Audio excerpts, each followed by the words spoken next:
gonna go with this? We'll just wing it. We'll just wing it.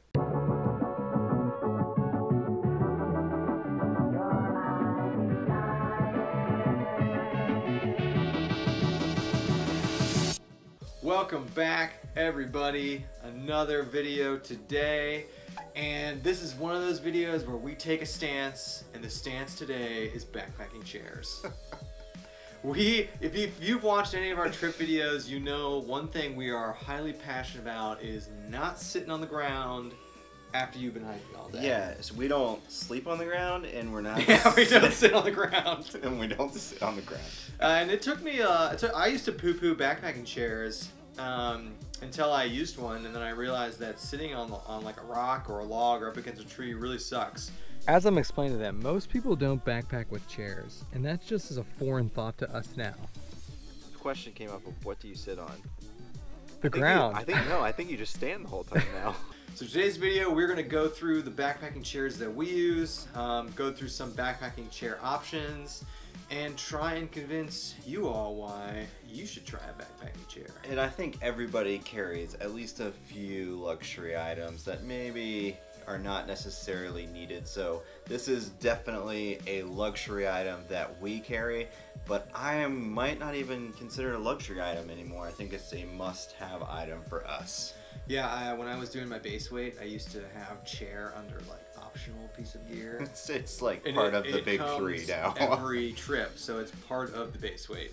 Yep. Unfortunately, but worth every ounce. When we started backpacking, at first we didn't start with chairs. You know, we would hike all day, get to camp.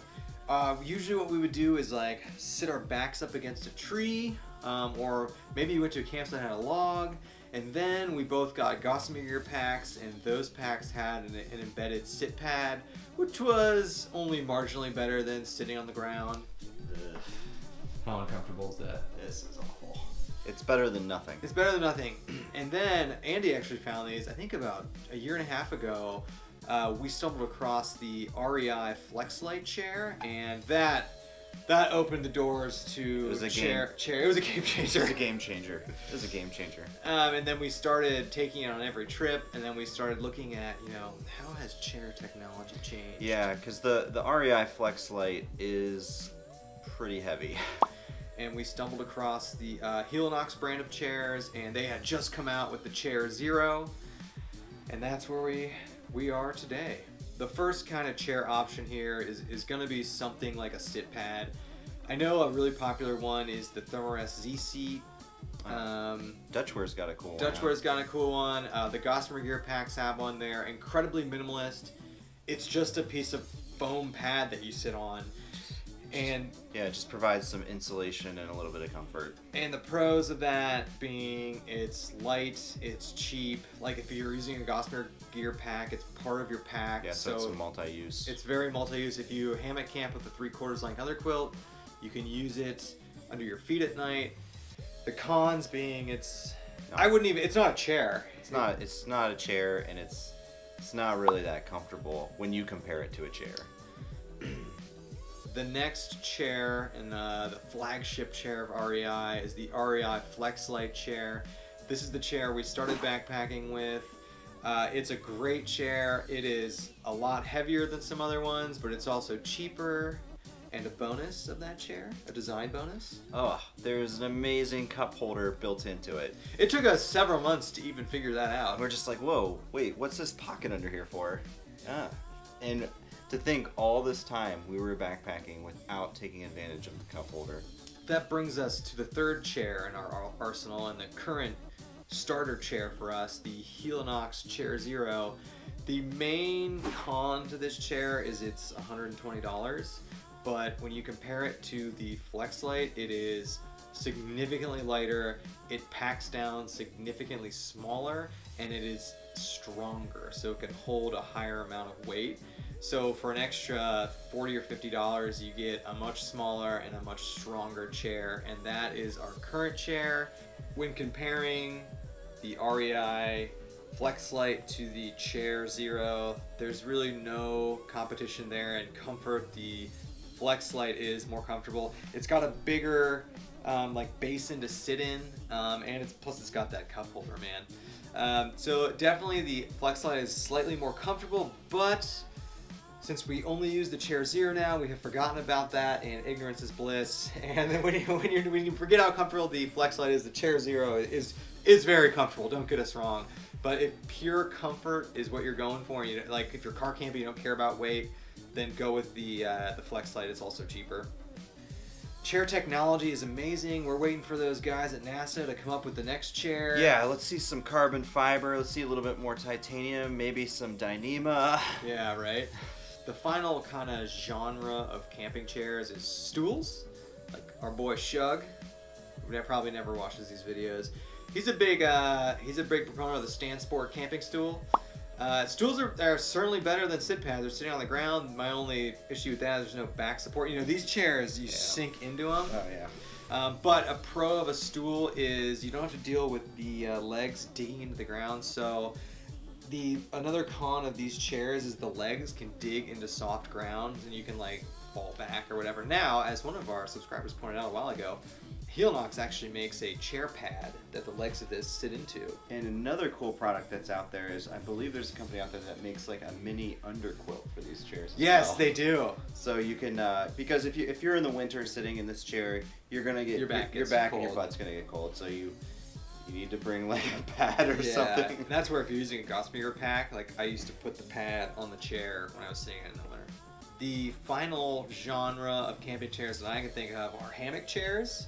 Hammock chairs are really cool and they make a lot of sense. However, I've never camped in a position to where a hammock chair would be my go-to, because obviously with the hammock chair you need trees, and I think 90% of our chair use is sitting around fire, and the other 10% is like when we stop for lunch we'll use our chairs.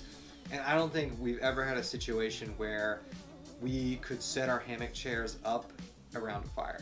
Yeah, it's you limit yourself in your mobility. But they're super light. They're very light, they're very packable, they're very comfortable. If I was solo camping and I wasn't making a fire maybe, and they can double as like a gear loft. Like a lot of people will string them up underneath their hammocks to put their gear on. So hammock chairs are really cool. I'd like to see some more advancement in hammock chair technology. Yeah. But that's kind of the final genre of camping chairs that I can think of, right? Can you think of anything else? Not really. To be honest, I haven't really seen much else out there. So to sum it up, there's quite a few positives and a few negatives to these chairs. So the positives are comfort.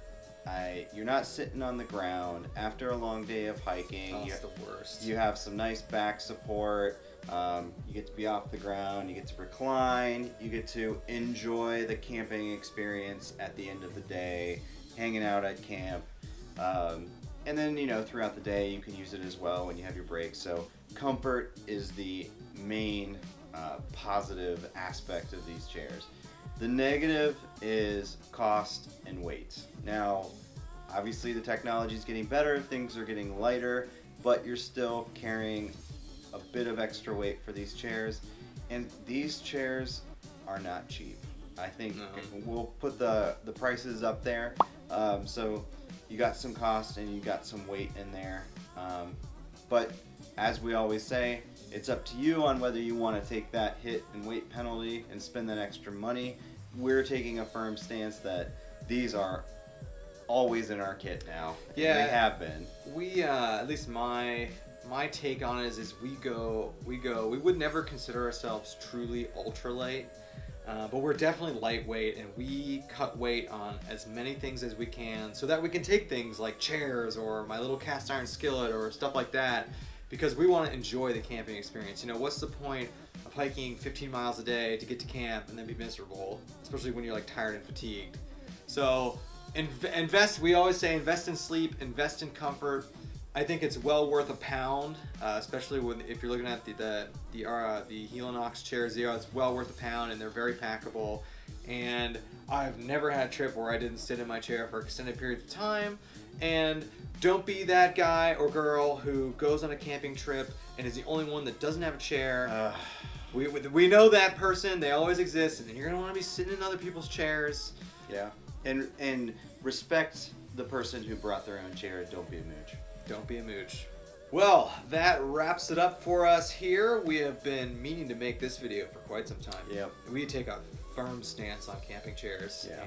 And much like we always say, hammocks are better than tents. Having a camping chair is better than not having a camping chair. For sure. I'm not sure too many people would disagree with that, but yeah, it's more I'm about sure. the weight, I guess. Yeah. All right, as always, everyone, thank you for watching. Remember to like, subscribe if you want to. Check us out on Instagram if you want to for more content, and we will catch you guys on the next one.